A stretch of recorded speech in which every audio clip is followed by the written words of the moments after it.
Hello, everyone. Welcome to Beyond Life Paranormal Researchers podcast. I'm your host, Russell Reynolds. And my guests tonight are back for round two.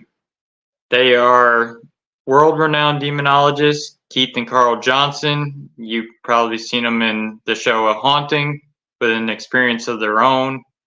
They were also the first team ever in the Conjuring House before Ed and Lorraine Warren. Please welcome my guests at this time, Keith and Carl Johnson.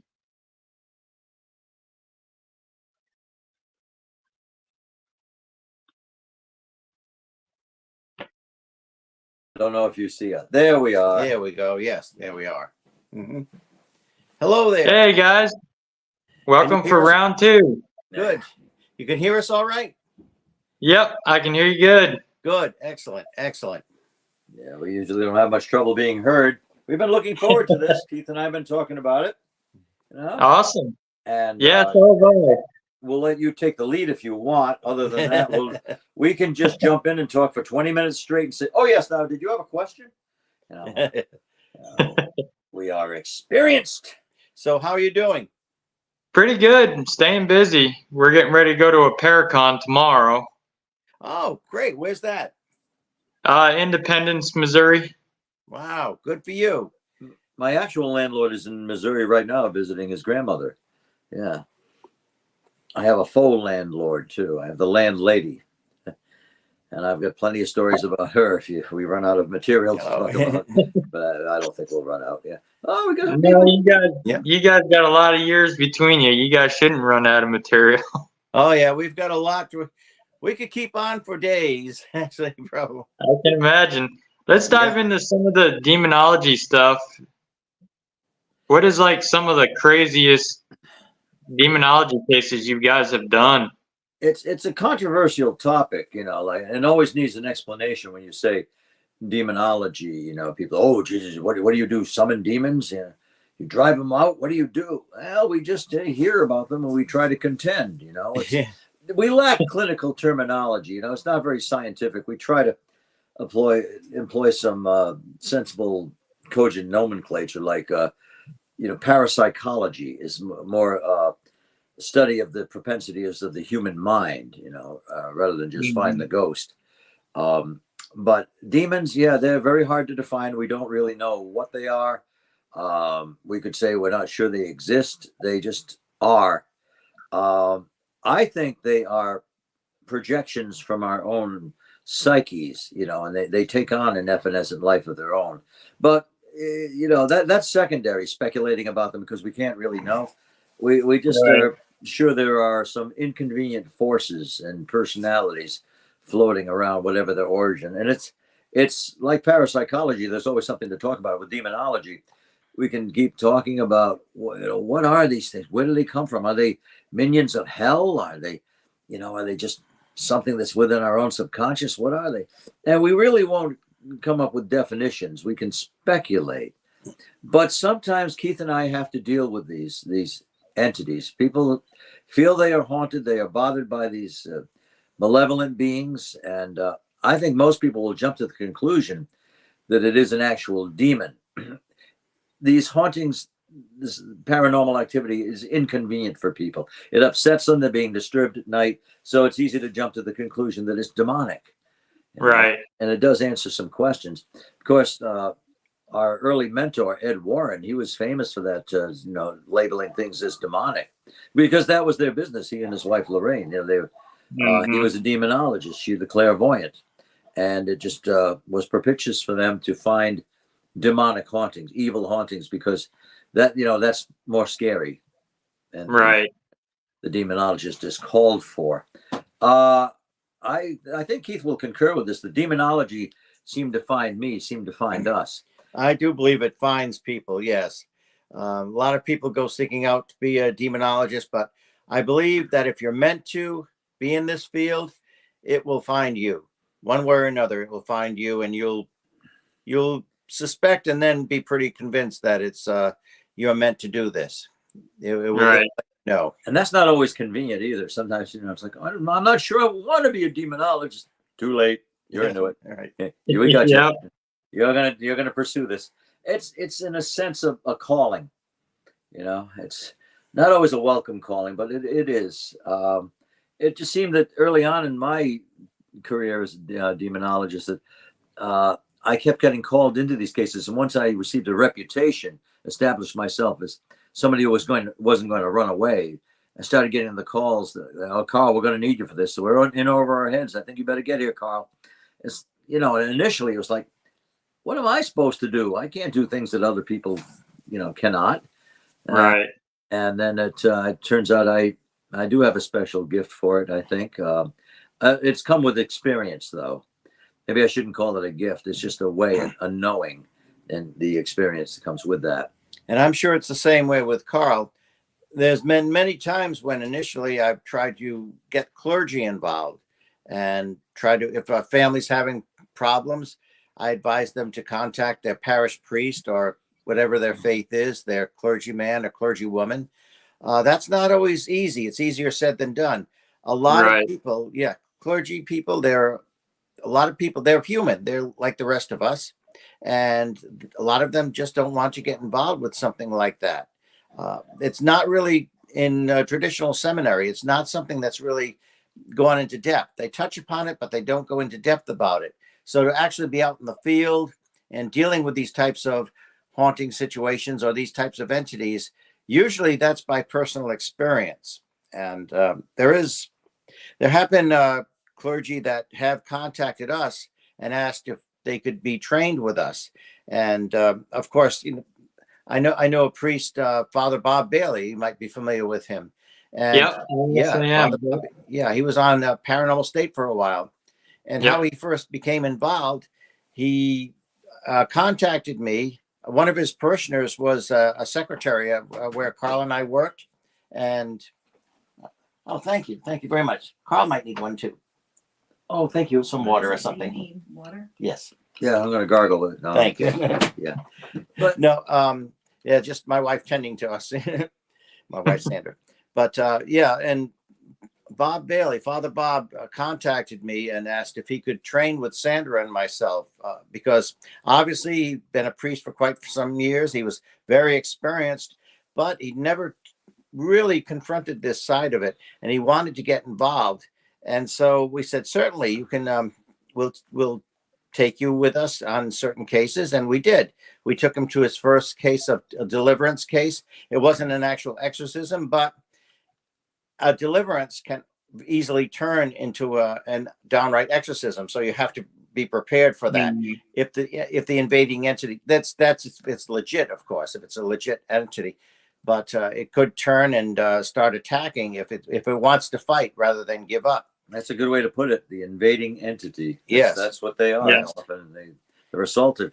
And we took Father Bob on his first house cleansing. Of course, he blessed many houses along the years. He blessed many houses. Thank you so much. But to do an actual cleansing to rid this place of evil, that's a little different. That's heavier, and that's a priest does have authority. I do believe they have a God-given authority, but so do the family members.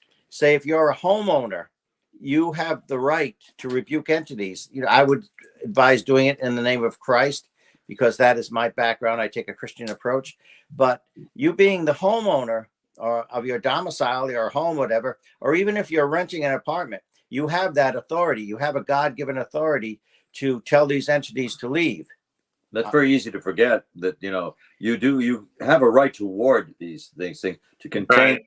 to drive them out, to banish them. And people just don't feel very powerful or authoritative when they've got wrappings on the wall and shadows moving through their house, which, are symptoms of something sinister.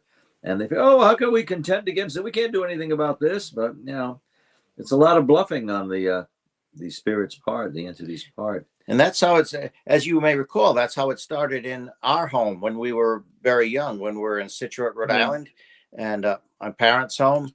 It started with little things like that like wrappings and things like that, voices outside the window, things disappearing, then reappearing, sometimes right before our eyes. This happened with my mother drinking a glass of water one summer evening. It just bubbled up and vanished. That was a fun thing. That was early on. What do you call that? The thirsty ghost. Yes, we call it our thirsty ghost. Yes, but it didn't really pick up in our house until our mid-teens, when my brother and sister decided they were going to start communication sessions with this entity. And how did we do that? Well, did it with a certain device called an Ouija board. Oh. Yep, and they got answers. They did receive answers. However, that also seemed to open up a doorway even more, and the activity increased. And it was only then that we did call upon clergy to intervene, on the advice of Ed Warren, too, Ed and Lorraine Warren, who came to see us. Mm-hmm. Yeah, but it was thrilling at first. Yes, it was thrilling at first, but it got a little spooky, of course, because this isn't the case we were going into. This was our parents' home. We slept there, so Right. These whatever they were, these personalities didn't let up at night. In fact, they were more apparent then. They could strike at any time. They could make themselves apparent, make themselves known. But when you hear like rappings at night and your bed starts shaking, and then the bed kind of pivots and moves, it's hard to go back to sleep, especially when one is 15 years old. That's it's kind of challenging then. You know what's interesting, and I have thought of this recently. One of the things, some of the phenomena I personally experienced, because sometimes Carl would experience, sometimes I wouldn't, and he would, sometimes the other way around. One of the things he slept through, but I experienced, was a sweeping in the hallway. We're in bed and I happened to be awake, and my parents were in their bedroom, so I know it wasn't, and my sister was too little. She was asleep, and I heard a broom very, very clearly. It sounded like an old-fashioned broom, just sweeping back and forth in the hallway. And that was very, very disturbing to me. It was years later that, of course, the Conjuring house, the Perrin family, when they lived there, that's one of the phenomena that they personally experienced. They experienced, of course, a lot more than that. But that's one of the things they reported, that they'd hear sweeping back and forth. And they'd actually come into their kitchen and find a pile of dirt just swept up by someone or something unseen. That didn't happen in our house, but I did hear the sweeping audible. Yeah, that's a strange phenomenon. You expect to have, blotches on the wall and rapping, and voices, disembodied voices, but sweeping, that was new to us. That's kind of a strange thing. So it's always a little trepidatious, so to speak, when we receive a call and people want help. Like, I don't know what we generally hear is, I don't know what to do. Carl Keith. That's what we're usually called. Carl Keith, Carl. Right. If there's any way you can help us, we're at our wit's end. And we're like, oh God, we got to research again, But I do feel very, very sympathetic to people definitely. who are going through this. And obviously there are people that their imagination is getting the better of them. Some people enjoy the thrill of it. Some people, they're very tormented, but a lot of it is, like Carl was saying, it's a projection of their own mind sometimes. Mm-hmm.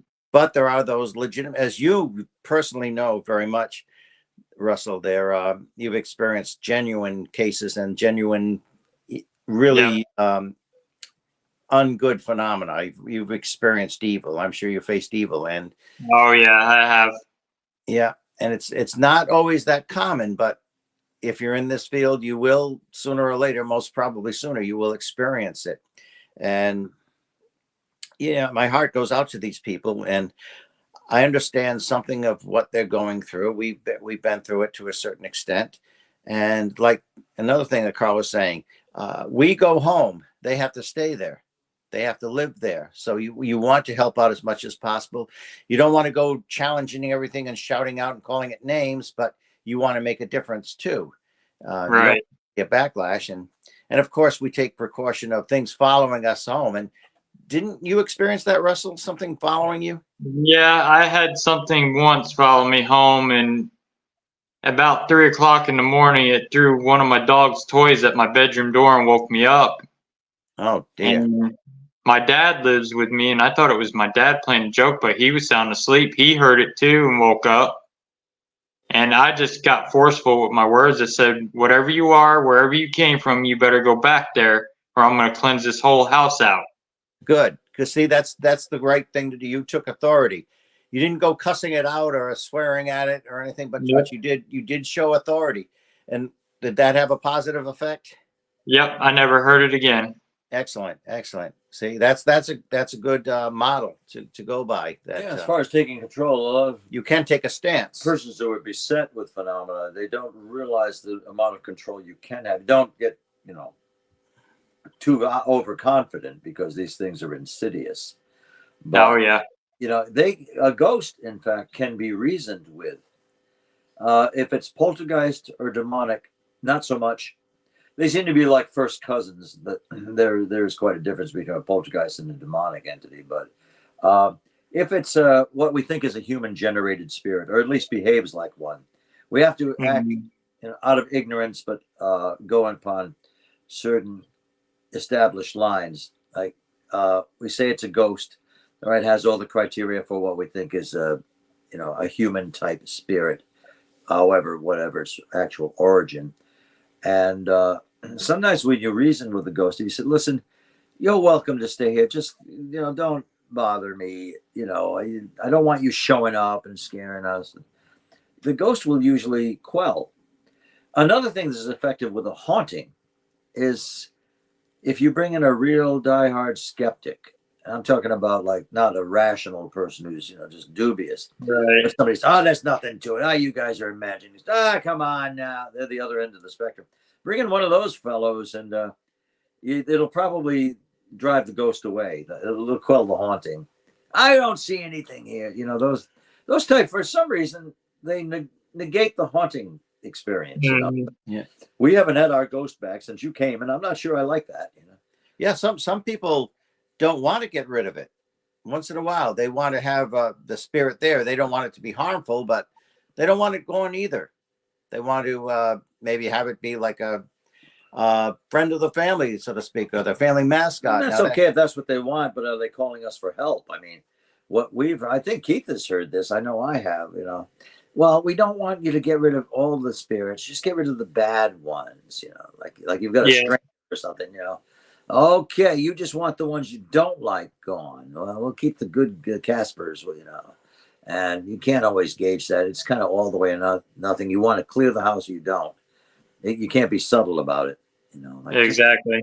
Just the bad ones. Well, the spirit may be bad one day and not bad the next day. It's in a mood, because they fluctuate. They have like moods. Yes. Yeah. And my good friend Al Tias, my good friend of many years. I've been hearing his name lately. Yeah. Yes. Yeah. He's a very good guy, Al Tias, very, very knowledgeable.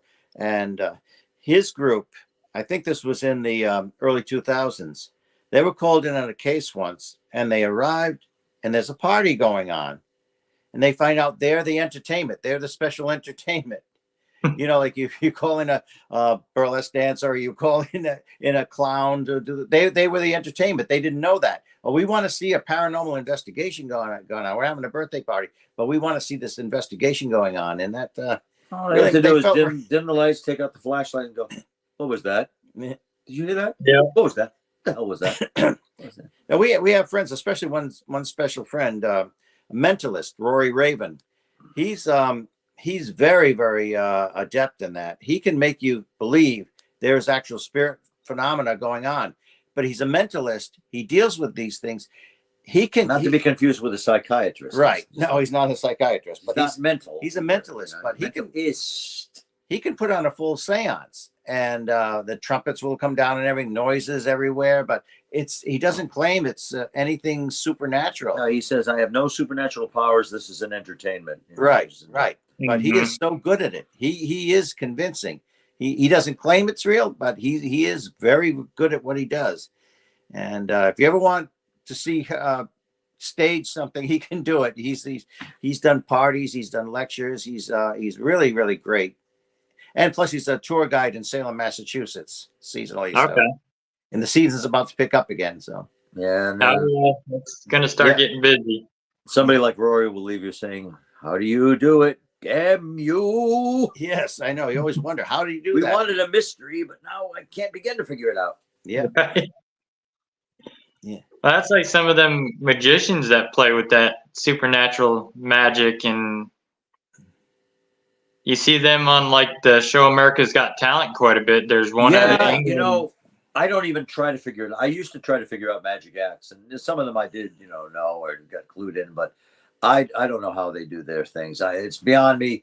So it's like I just sit back and enjoy it. I've learned not to try and figure it out because I'm not going to be able to. I know. It's just so. I love to be entertained by that. I love that kind of stage magic and parlor magic, and of course that's how with the spiritualist movement. Of course, a lot of that had to do with communication, like rapping, knocking, and once for yes, twice for no, and the Fox sisters. The Fox You could sisters say were they started famous for around that. 1846 with the Fox sisters, mid 1840s, and they were receiving raps and all that. Then they confessed there was trickery, and then they took that confession back, said no, it was genuine. Jury's out, Right. And yes, yet there is real phenomena. There is real phenomena that goes on. One of the most frustrating things to deal with is a poltergeist case, a true poltergeist case. Now, Carl and I have been in situations where it is an actual preternatural case. We believe it's demonic, but there is poltergeist-like activity going on. And like in the movie The Exorcist, of course, it's a Hollywood movie, but based on it, as you know, based on a true story. And you've got poltergeist-like activity going on there, and yet it's an entity that's behind all this. It's the mastermind behind all the phenomena that's going on. I don't always agree with that. Sometimes a poltergeist is a poltergeist. Well, sometimes, yes. Sometimes it's just... which, again, is hard to define. Yes, I know. The active ghost. Yeah, is it a child? Is it a young girl who's going through puberty, and her angst is creating this? And then you get into the whole Stephen King character-like thing. But a lot of time, yeah, exactly. Yes, for those of you out there who have an opportunity to experience a poltergeist, I highly recommend it. It is one of the most fascinating experiences you can have in life, I think, especially if you're into this kind of thing, if you're interested in paranormal research. To see a poltergeist is something that is disembodied, but it's moving things and it has a voice. And there does seem to be an intelligence behind it. Oh yeah, it has a strange intelligence. There are times when it centers around somebody, usually a young person going through puberty, and you remove that person from the house, the phenomena stops. They go back in and it starts up again.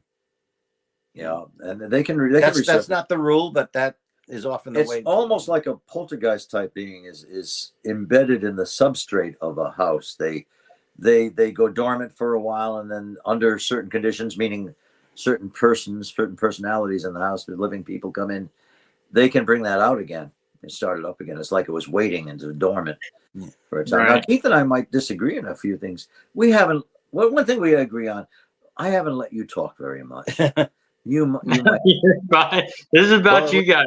There's two of us here. Now you've got double indemnity. But Russell, I want to ask you something, if I may. Yeah, let's turn the table. Sure. Yeah. What makes you so qualified?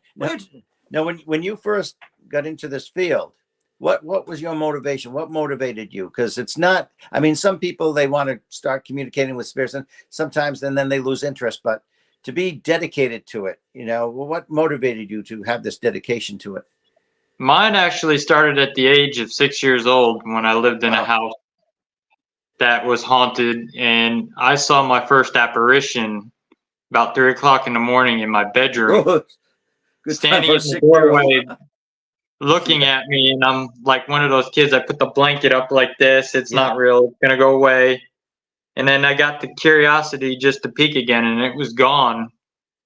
And then strange things would happen to my dad, my mom. Toilets would flush on its own. Water would turn on.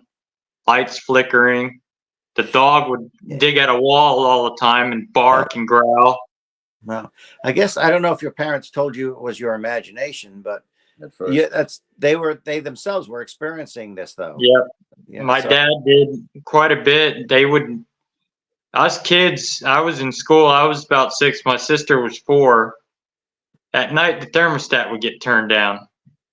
Oh, My dad think us kids got up and played with it, but we're too small to even reach it. And my mom had knickknacks on her shelf, and they would be moved around in all different directions, and mhm. and then her car would be started on its own Oh, outside. really? Wow. And that was they an did, automatic start, right? no, they didn't even have them then. This was kind of like the late 80s. Yeah. Oh, And that's right. You are younger. Yeah. Yes. That I knew a family in Situate, a coworker of my mother's actually, and we went to school with her children, and she started saying there's something weird happening. I guess it just all of a sudden picked up for whatever reason in their house, just little annoying things that let them know somebody else was there. They'd come in the bathroom in the morning, and all the toothbrushes would be pushed down halfway. The bristles would be pushed down, so you had to really work to get them out. Eerie So, stuff. things like that, and just over and over, letting them know something's here, and it's like it's like Bart Simpson. He wants negative attention. It's Right. something to get your goat there. So we have a question you for had you to say guys. it like that, yeah. Yeah, you have my respect, Russell, because instead of like, I don't want anything to do with this, I want, just keep it on. And that's one's prerogative. But you were interested in it and you stuck with it and Yeah, learning. I wanted to help people. That's my intuition, is to help people like I was. Yeah. And I mean, they don't know where to turn when they experience this stuff. So where there's like someone like us that go out and actually educate the people with it. Right. We're learning more all the time about these things. Yeah. We're looking for consistencies. Yeah, I see. What Yeah. happened next? I just was going to say, I see a question from Catherine Knox. Is it all right if I answer that one? Yep. Yeah. What is your opinion on children spirits? How does a child spirit be a spirit? Carl might have a different answer than me. Myself, I'm not too keen All on. right, I differ with you right All now. right, yeah. You're way off base. I Right. got my own idea. No, No, I'm kidding. No, we actually dealt with that in houses, and especially where we worked at Slater Mill, because I'm sure, as you know, in the mill villages and the mills, the first workers were often children, 6 years old, and young children, because you didn't have to pay them a lot, and they had little nimble fingers. They could reach in and untangle the threads and the weavers and the other machines and the looms, sometimes automatic looms while the machine's running, because they're small enough to duck under. The child is deaf. The child is small. The child is quick. Yes. Send in the child. Right. But a lot of children, were terribly injured there.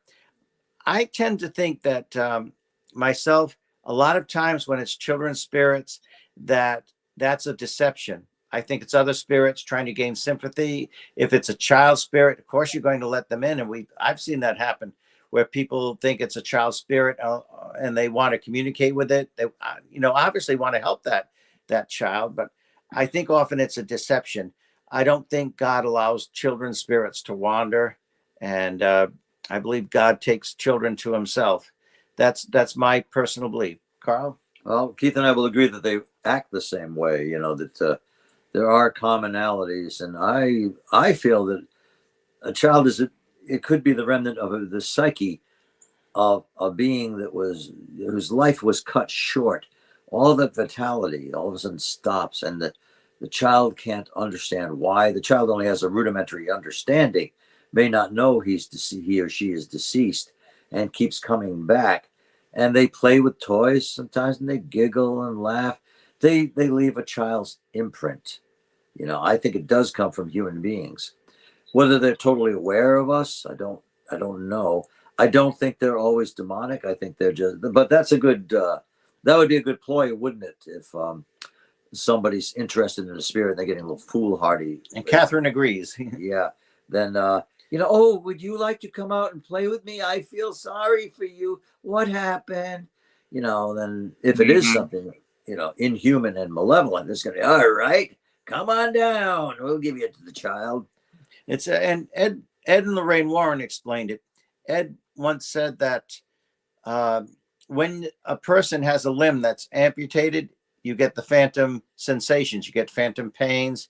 Say if somebody had their leg amputated from the knee down, they may still get a sensation of their foot itching, although the limb is no longer there. Phantom pain. Yes.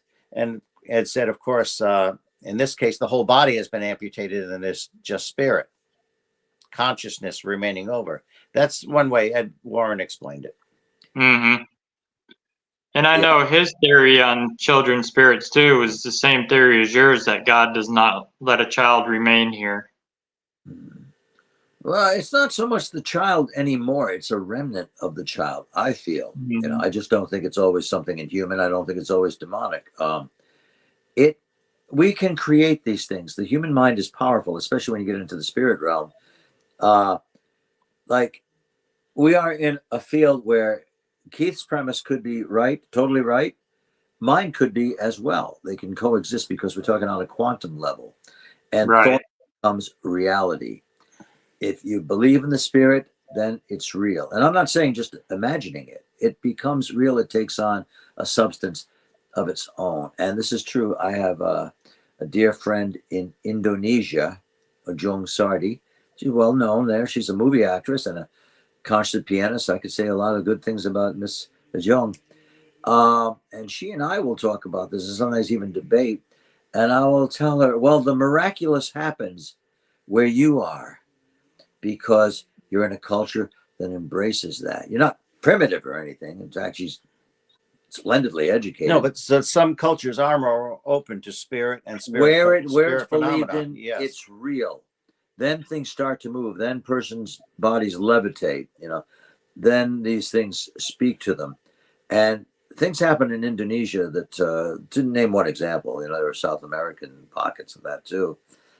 Things happen that are not possible. I tell her, what you're describing is not possible. Oh, you don't believe me? I said, no, I didn't say I don't believe you. I said it's impossible, but it happens.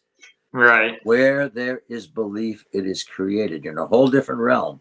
You can make these things happen. I said, now, if you were over in like America or New York City, probably this wouldn't have the same results. Like black magic, would not be so effective unless you got a pocket of people, a group of people that believe in it. Belief is the key. If people believe they've been cursed, if they believe there's a demonic entity, yeah. And this applies to a bigger scope. I used to be a Bigfoot researcher, Bigfoot hunter. Keith remembers that. Oh, yes. He probably came with us a couple of times, I think he did. And we were researching, we narrowed it down to actually 2 specimens of Sasquatch. I even had a Latin name for it. It was, it was Hylocomium tenebrosus, this thing I called it. And it was 2 of these rogue male ape-like beings that were walking around and then moving around. They were nomadic, and they were in Cumberland, Rhode Island. People ask me, how can something that's human size or bigger conceal itself in such a small state? The thing doesn't know it's in Rhode Island. Right. It's, oh, I'm in a small state, I better back up, I think they were drawn to for whatever purpose they had, were drawn to our state because they could sense the ocean. I feel when I'm near the ocean, I can feel that in my sinuses. I got the barometric pressure, I can feel that. I can smell the salt water. I can tell if I'm within 50 miles of an ocean. I know what I'm sensing because I grew up in Rhode Island. These things are attuned to that. They were drawn to the ocean. They would migrate down to the East Coast, and then they would go back. They came down through the Whitehall area in New York from some region in Canada. Then they traveled through uh, New Hampshire, then Vermont, then came over to New Hampshire again, and came down from Massachusetts, and then into Rhode Island. I had it scoped out what their trajectory would be, their wanderings. And people say, well, how can you believe in that? Oh, I say no, Bigfoot was real. Then and there. Is it real now? Maybe, maybe not. But through quantum principles, the thing existed. It was there then. We found the oversized footprints. We found a whole row of trees, like 3 inches thick, bent and twisted like pretzels, as if it was more territory. We heard the creature. We would get into a region where the watershed area where this creature had been sighted numerous times. It would suddenly become eerily quiet. So something's weird here. I feel eerie. Well, yeah, all the insects, all the birds, all the squirrels, they're quiet. They're not around. Even the cicadas stopped in this region. When the creature was present, we actually heard its footfalls. We heard it approaching. It couldn't have been anything else, because if that were like young people out there trying to spook us, they'd be growling and things. No, this was thudding. It was reverberating. They were trying to scare us away. The thing was real then. Bigfoot, to name one example, the cryptid, it's a modern myth. Modern myth. All myths were believed in as reality. Like the mountain gorilla at one time was perceived as the a giant myth. squid, the kraken. Yeah. And of course, that draws heat from both sides of the fence. Modern myth. Oh, you're saying we're making it up? You said you were a Bigfoot hunter, but you don't even believe in it. I said, no, I didn't say I don't believe in it. Yeah. It's a modern myth, and this is miraculous. Yeah. This is absolutely wonderful. We have a myth that you've got many hundreds of people embrace it as reality. It is believed in, and a lot of people poo-poo it, say, nah, they dismiss it. Nah, come on now. No. And there's evidence for the creature's existence. It's a wonderful modern myth. It's still believed in, Well, John Smith, the John Smith, the Pocahontas fame, settlement at Jamestown, Virginia, the original settlement. When he first came to this continent, he reported that he encountered, I'm not sure what they called it then, but what he described, for all intents and purposes, it was a Sasquatch. It was hairy giant. Yes, it was a hairy giant, a wild man, a hairy giant. And he claims to have actually encountered something like this, described it as best he could to the native population. And that is an ancient history, John Smith. You're talking about, yeah, early 17th century. Talking about 400 years ago. Yeah. Yeah, that's a short margin. And he was not the only one that claimed to have encountered creatures like this. Oh, and you got Leif Erikson. Oh, they reported giants when they came to Greenland. They, what became Greenland. They reported hairy giants. Yeah, hairy giants. And these were Vikings, so it wasn't people mistaking these. These are Vikings. explorers. Right. They're mapping out territory. Daniel Boone, very careful cartographer, explorer. Controversial figure, but it depends on which side of the fence you're on, Native American or whatever. But Daniel Boone was a very intrepid and careful explorer, and he mapped out vast acreage, blazed trails where no human had been before, or the Native American populace, and he called it a yowie, and he got that from Gulliver's Travel by Daniel Defoe. And Gulliver, the Yahoos and Yowies, yes, Yowies. He said he killed one. He encountered one, and he ended up shooting it and killing it. Now this is an experienced explorer, said this. And a very, very experienced explorer. He did not mistake a bear. This was a creature that he described. He'd killed bears. Yes, yes, he had. He killed just about everything, but he knew what and he called it a Yowie. He risked ridicule, but he documented his experience. He didn't just see it. He said it was 10 feet tall, and he slew it. He killed it. And why would he make that up? This wasn't Davy Crockett with his stories. Hey, Davy Crockett was cool too. This was one of our trailblazers of the country, and Daniel Boone said he killed one. And I mentioned that, I chronicled that, and I wrote the foreword for there were two books by Dina Palazzini. She was a Bigfoot researcher, and she was the director of our team when we it was called the Big Rhodey Research Project. Big Rhodey, play on words, because because it's called Little Rhodey. yeah, this state is called, the ocean state is also called Little Rhodey. Well, I got Big Rhodey. Yeah, Carl coined that term, Big Rhodey. And in fact, we had the BFRO team, Finding Bigfoot, came, and they did an episode in Rhode Island. And it starts off with their team director, Matt Moneymaker. It starts off saying, "We're here in Rhode Island looking for Big Rhodey." And that's the name of the episode. And for 2 years, that show, it might have been 3, that show opened, every episode opened with footage that we had from our Big Rhodey research project of some creature walking out from behind a tree. And it's taking strides, a shadowy creature. Now it's blurry. In fact, a comedian once said, why is Bigfoot always blurry? I think Bigfoot is blurry. That's just the way he looks. Yeah. He's a blurry guy. Right. Well, it's blurry, indistinct, because Dina was filming what we call B-roll. She and Chris were driving in Exeter, Rhode Island, and she had her camera looking out the window, and she didn't expect to find anything. And then when we look back at the film, you see something standing out from behind the tree, walking out from it. We tried to replicate that. No, the exact spot, no matter how we drove by, other, different weather conditions, nothing replicated that. Why it's blurry is because Dina neglected to change the camera from night mode. She was using it the night before, and she had it on like night filming. So that didn't help our case. But, we know it was genuine. And Finding Bigfoot used that, I think, for 3 seasons, in their intro. And there was actually a disturbance. I get so nostalgic. Right. Yeah. But in 1975, because we're in Warwick, Rhode Island. 1975 in Warwick, Rhode Island, there was the old Apex building. It's no longer there. It's a shopping center now. But the old Apex building right near Greenwich Avenue, there was a sighting. Now they were young people at the time. They were teenagers, the late teens, maybe early 20s. A group of friends. They saw something that just gave them the chills in the Apex parking lot, and it was some kind of simian thing, but it was no escaped monkey or anything like that. This ape-like creature, it just struck fear into them.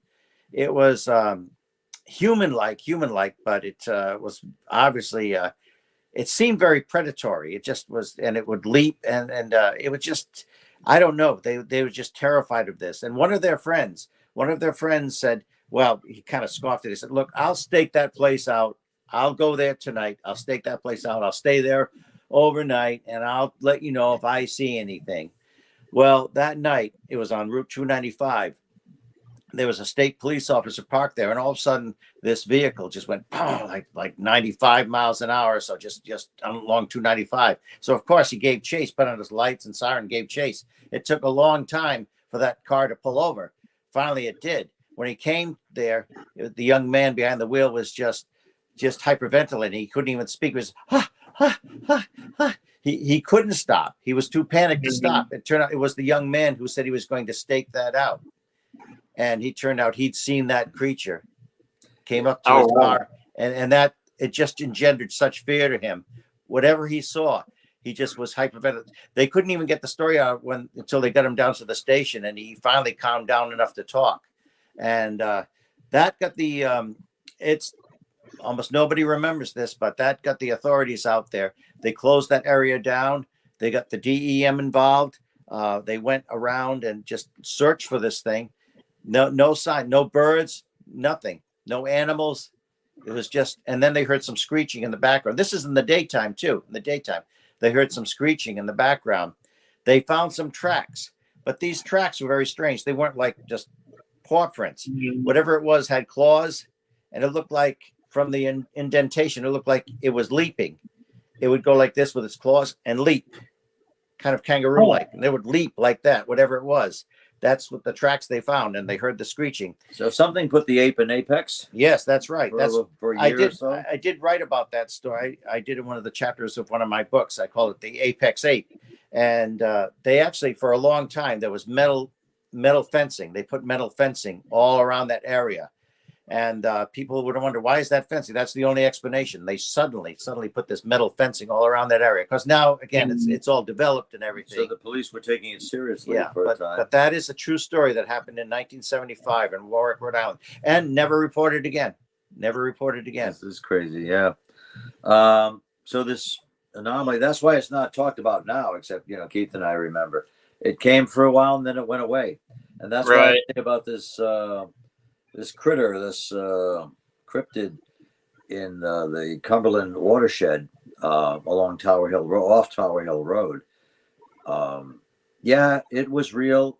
Of that, I have no doubt. It was real then. Maybe it's not real now. I mean, it doesn't show up. Maybe it doesn't have any reality now, but it did then. Right.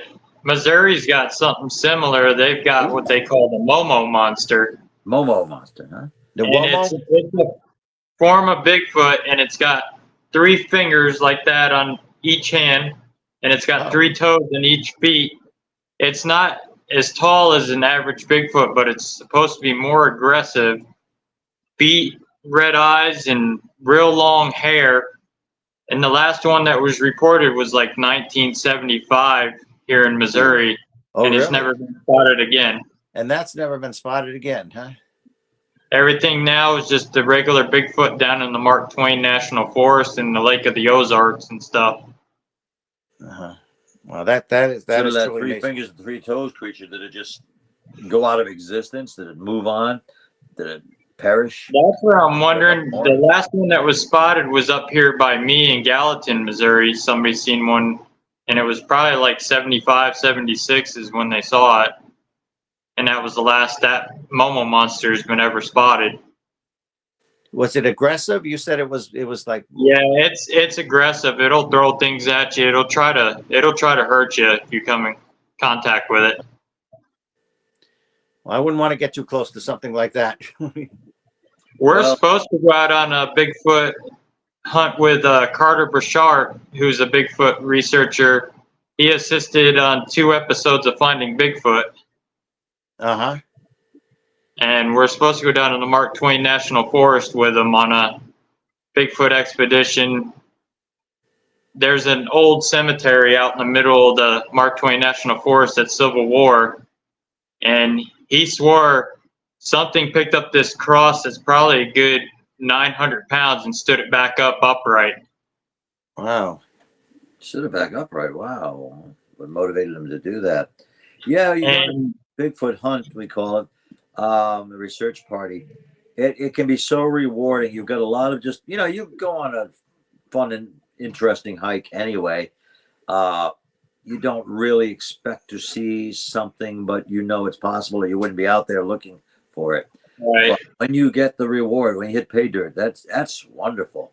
There's no other feeling like it, to discover something that's, thought of as being impossible, but there it is. Mhm. That is the most scared I've ever been on any investigation. When several of our team members were out, it was 10:30 at night. We've been out for about an hour, and one of our members started to he tried an experiment with tree knocking, and that seemed successful, getting raps back. But then we heard something coming down the trail, and I can liken it to an elephant in the circus walking on its hind legs. It was something heavy. So now Keith and I grew up in a country environment, and very, very unbuilt up then. And, there'd be like a mile between houses in some areas of the town in Situate. And so we know what, the creatures sound like, the animals out there. And I've never heard anything like that. Just this big thing. It sounded bipedal, and boom, boom, and it was obviously approaching. And I don't know if this creature just sparks fear, engenders it psychically, or if it's just thinking this thing is too human-like, but it's not human, and I want out of here. It's just a scary thing. I've never been quite that scared, and we didn't run away, but we had this kind of unspoken communication. We're ready to go. Well, the way you describe it, Carl, sounds like Jurassic Park. The puddle, you see the vibration of the puddle. That this, kind of feeling. This bipedal thing is coming to real, us, right? And Dan Renard and I looked at each other, and we had this, and Kelly, his girlfriend, and we're looking at each other like we're ready to go. We're not going to run. We're not even saying this. We're not going to run out, but we are going to walk fast, and we're not coming back tonight. We just braced ourselves. We looked down the trail. I was just waiting for these red eyes to come out, and who knows if I'd stay there another half a minute. I'll tell you, I did not have the stamina. I did not have the courage to remain there another 2 or 3 minutes. I just wanted away. I've never been quite that afraid during different investigations. But wow. Yeah, his experience with it, he caught one on thermal, and it was upright, humanoid figure, and then it just disappeared into like an orb. Wow. So you think it might be paraphysical? There's also theories that it might be subterranean, it might be paraphysical, and what you described sounds like paraphysical. Like it just turned into an orb and energy and just dissipated like that. They fluxing in and out of another reality. That's very interesting. That's very interesting. That's why I said, wow, it's like, who knows? And he said they're pretty intelligent. He said he led an expedition out, and he left the game camera out there when they went back. Well, this thing had taken rocks and counted out everybody that was in that expedition, and this one doctor that was with him, he was separate from all of it, and they kept that rock separate. Oh, really? Wow. So and he had rocks symbolizing each person of the expedition. Wow. And he's got a picture of its hand on the game camera. Oh, really? Wow. Did it look human? What the hand? It kind of looked like a human hand, but it was more brown and real hairy. Yet apparently they don't fashion tools. We don't know how to communicate, and of course they don't have language. Until they do. Yeah, I was going to ask Russell. Have you ever heard recordings of them speaking and hooting? Yeah, it sounds more like Carter calls it samurai chatter. Yeah. Yes. Because Ron Moorhead went to the Sierra Mountain Range, Northern California, in 1972 and 73 and 70. Well, he went in 1972, went back in 74 and 75. And he has some vocalizations, which are absolutely remarkable. The human glottis just cannot, replicate this. The human voice apparatus, it's not human, but it does have that deep samurai kind of, and it's like too rapid to replicate with our. There are some recordings where it seems to be trying to replicate human speech, and we don't know anything about their speech, but there's some words that they seem to be trying to mimic human speech, and they do come close. The actual words you can sometimes make out. Then he was telling me the juvenile ones, these people that he knows, they do the living homestead, so they grow their own food and stuff. And the Bigfoot would come to the greenhouses, and they would go in there and indulge themselves. They'd fall asleep in there, and then they'd hear maybe like the owner. So what they would do is they would get up, and they took a picture of it, and it's got its hand on the actual greenhouse like that, and you could see its face imprinted into the plastic of the greenhouse looking out. Wow, I love this. Figuring out how it could get away. Yeah, it must have been unnerving for the Bigfoot specimen too. Yeah, but yeah, some of them do talk. They've got a language. I've always thought it would be fascinating. We can't ever know how Neanderthal or Cro-Magnon species of humans spoke. Their phonetics were, nothing we're familiar with. Like we were saying before, this, like Carl was mentioning, these things did exist. There were multiple species of humans, if you want to call them humans, on the earth living at the same time. Yeah, they weren't just us.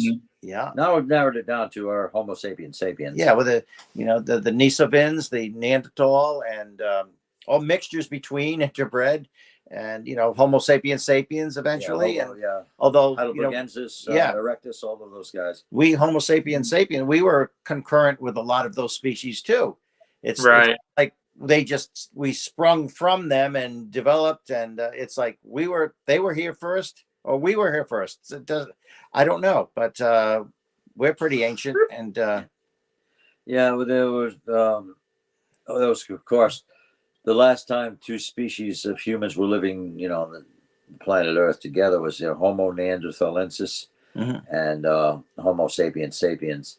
Except there was in Indonesia, there was Florensis, Homo florensis, on the island of Flores. yeah, And that was a diminutive. Well, features by our, by comparisons. we just went sideways for some Yes, reason. we Yeah, did. I don't know. Because of what we're talking about. Yeah, it's the subject matter that's doing it. Yes, yeah. Some Bigfoot is out there. We were talking about me. Our screen here hasn't moved at all. It's just suddenly shifted. I don't know why. Do you want to keep us like this, or? Yeah. No, you might fall out of the we chair. can tolerate it if you can. Yeah, I could tolerate it. I don't know how I feel about it. No, if we can't, who's doing it? No, it just went like that. I run it when I had a we didn't touch it, so paranormal theme show. We would run into that, Yeah. By the way, we both have our teams, our study groups, I should say.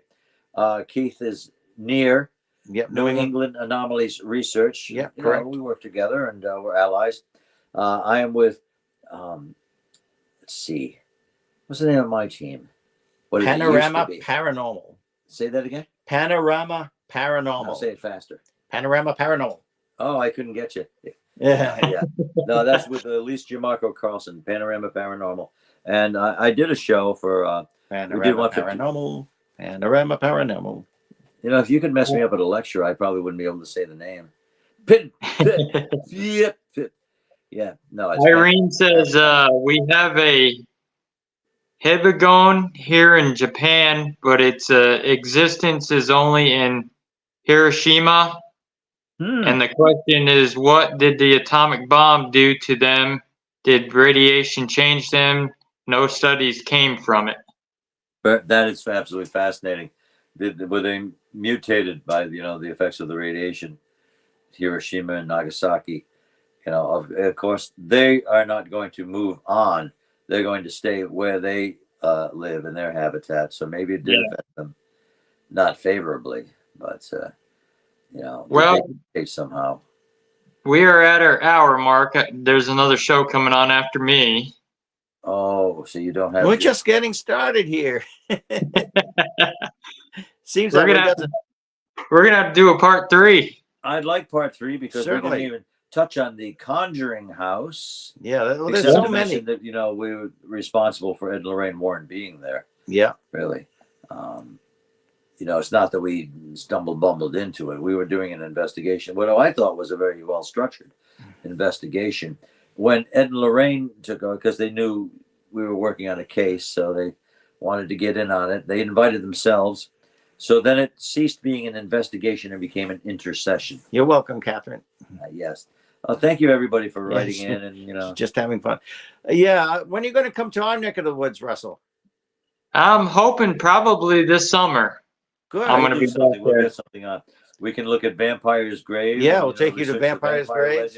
Yeah, definitely. We can go to. I can show you where we would do our Bigfoot hunting and Bigfoot research. Take you all out to the Conjuring House, where we found the system of caves by echolocation. That's actually on my list to investigate. Is the Conjuring House? Yeah, that'll be there. It's not for free, but no, it'll be there. No, we'd like to join you. We'd really like to join you. Yeah, cool. Yeah, definitely. I know one of my members, that's on her list too. She wants to go to the Conjuring House. I said, we'll make that happen. Yeah, you can make it happen. It's worth it. You should have the experience. And we got Northern Foster. With that area has a lot of phenomena. It's like the old the setting of the old Ramtail Mill. It's like haunted mill where there was a suicide there at one time. I can't suppose it's suicide, possible homicide. I can't take you to Haunted Slater Mill, where Keith and I used to work, because they have a whole different staff there now, and they don't do ghost hunts. Right. You can't book. But you could walk through it with a recorder and see what you get. You can do that. You just can't ask ghostly questions. But we used to have the ghost tours there, the evening. No, if we come tours. there, if we ask anybody ask ghostly questions, talk to them. The Johnson brothers. They do say that. Yeah, I appreciate they remember. Yeah, if you guys come out to Missouri, we'll take you on some. We got a lot of history stuff out here yeah. too. Yes, I would love to see that. You have to have that out there. And I love anything to do with Jesse James too. You already know that. Yes. Yeah. Clay County, Missouri. Yeah, exactly. Jesse Woodrow. I want to see that haunted place where was it his second home that's haunted? Both of them actually are. His first one, his boyhood home, is really haunted. Wow. I wonder if that's by dint of his history and being so infamous. And I mean, his little brother died there from the Pinkerton agency. So. Oh, that's right. Yeah. Yeah, his mother lost her arm, and They threw a bomb in and blew off his mother's arm. Yeah. They're ruthless. I guess Jesse said he Pursuers actually had Alan Pinkerton. He had him in his sight just once, and he said, "No, if I just blow him away, he's not going to know who did it." So Yeah. Save this for another day. Yep. All right, guys, and anybody that wants to get a hold of you, if they have any questions, how can they get a hold of you? Very easy to find. Sandra and I are Keith and Sandra Johnson, near paranormal.com, and are just Keith and Sandra Johnson. Pretty much the same thing with Carl. Your contact. Yes, our website for Panorama Paranormal is panoramaparanormal.com. We were lucky enough to get the jump on that and get our actual title in there. I just look up Carl and Elise. Yeah, Carl and Elise Jarmarco Carlson, historian. I'm not that hard to find. I'm on Facebook too. Carl L. I'm probably the only Carl L. Johnson in the state of Rhode Island who's a demonologist. Yeah, Carl and Keith Johnson, demonologist. You're sure to find us that way. Yep. Keith, go. Yeah, that's right. Thank you. All right, We look guys. forward to coming back. Please do invite us back. Yeah. You mentioned Yeah, part 3 definitely. now. I didn't say it. We'll come back for you. Yeah, and hopefully we'll meet you in person soon. Yeah. Oh, definitely. We'll make that a goal. We'll All make that right. happen. Well, thank you again, Russell, for having us. Oh, you're welcome. Russell. Thank you, everybody, for joining me tonight, and we'll see you again next week. Bye-bye. Happy March.